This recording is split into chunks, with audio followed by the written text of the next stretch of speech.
men I remember before the union, workers were dirt to the boss. If someone came along who would work for 5 cents an hour or less, out we went into the street. Out of work, no rights, no dignity, no protection, no job. It stunk. Our union changed that. Health insurance, the pension I'm going to start collecting soon, paid vacation, paid holidays, decent wages and hours, a voice in my own life, on-the-job dignity.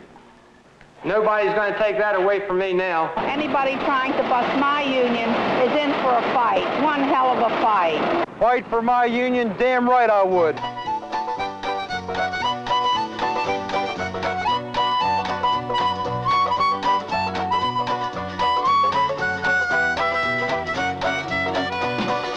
Which side are you on? Which side are you on? Which side are you on? Fight for my union. Thousands have. And because of them, millions have a better life, dignity and security where they work, opportunity for themselves and their children. It was a brutal fight to build our unions. Struggle, sweat, sacrifice, blood, courage, and more. We faced the open shop campaigns, the American plan, the company goons and spies, the scabs, the yellow dog contracts, the police, the strike-breaking court injunctions, the massed power of the richest employers in the world, and finally we won. Only to learn the struggle never really ends. Now, today, a new assault from the forces that always opposed workers and their unions. The corporations, their associations, the right-wing union haters, the professional union busters, together in an attack against our members, our jobs, our unions, and our contracts, where we work and where we vote. They're determined to restore the good old days of the boss as king. So after all the struggle to move ahead, can they turn back the clock? Will more American businessmen go back to the Stone Age and treat their workers like a J.P. Stevens does? Far-fetched? Not in today's America? Judge for yourself. The National Association of Manufacturers, father of right-to-work for less laws. The open shop campaigns, the union-smashing American plan of the past, representing thousands of American employers. It sets up a council on union-free environment. Claims it's not a union-busting organization. Who's it kidding? What else can union-free mean? Here's how the NAM explains the council's goals. We see no need for a third party to come between employer and employee. In other words, they don't want anyone else like a union standing up to the boss, making him live up to a contract, instead of doing what he damn well pleases. He will provide the health coverage, if any, the pensions, if any, paid vacations, if any. But keep the unions out, baby. They only get in the way for more profits for him. So it's open war on you, your union, your contract. In harness with the NAM, the U.S. Chamber of Commerce, the U.S. Industrial Council, with their long knives out for workers and their unions, the National Action Committee, one notch in its gun, equal picketing rights for construction workers, along with the contractors' associations, all spewing out hate union propaganda, plus some slick $500 a day briefcase-toting professional consultants running high-priced seminars to teach all the legal and sometimes illegal ways to bust a union and unionists' jobs to thousands of major employers. One of these employers could be yours. Here's what they hear straight from the horse's mouth. Professional union-busting consultant Alfred DeMaria, quote, "In a union decertification campaign, management can't write an anti-union speech, but you can tell a loyal employee how to write one. Don't tell such an employee, I want you to file a decertification petition. Just tell him he has a right to file. Don't tell him you'll pay for his going to the NLRB, but wink at him so that he knows you'll make it up." End quote. Already, the attack shows shocking results. Union organizing successes cut back from 60.8% in 1966 to only 46% now. Union decertification elections up 300% since 1966, from 3% of all NLRB elections to more than 9%. So we union members are in danger at the job site and in politics too. Corporate political action committees, hundreds of them, with more than $25 million to pour into elections, a gold mine for our political enemies. Add to that the Nixon-appointed Supreme Court majority, telling corporations there's no limit to the use of their treasury funds for political purposes. Get all the free speech money can buy. What do you think this would mean in a state right to work for less fight? To help out the corporations, union-hating, right-wing groups with millions of dollars of their own to dole out to anti-worker candidates. Plus real know-how, real organization, and millions of followers hyped up by a constant flow of wild anti-union propaganda. One of these groups, your old friend, the National Right to Work for Less Committee. Its goal and that of all the union busters, a national compulsory open shop law. They like the fact that annual income in open shop states is $1,000 per person less.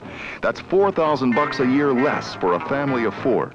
They want to make it possible for workers in all 50 states to earn less. To beat your brains out, they're reaching for public support with a big smear. They say, don't let public employees organize and bargain collectively.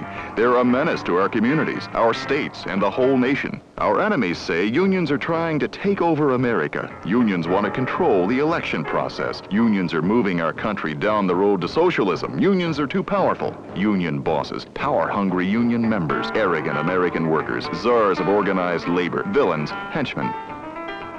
It's all there, all the sick, ugly, twisted demagogy. The big smear.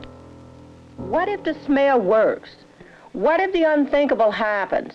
If our enemies beat our unions and beat us at the ballot box, what does it mean to every one of us? What does it mean to you, the industrial worker? Or you, the construction worker? Or you in a service industry? Or you in the office? Or you in transportation? What does it mean to any of us who works to live? We lose our contracts. We lose our unions. We lose our rights and protections on the job. We lose our dignity.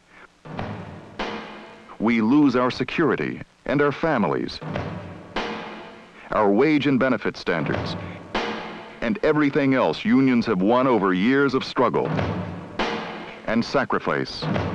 In Congress, we kiss off job safety laws, programs to create employment, any hope of tax fairness, or of new trade and import policies that will create American jobs rather than destroy millions of them, or programs to build housing that working families can pay for, or decent, affordable health care for every American.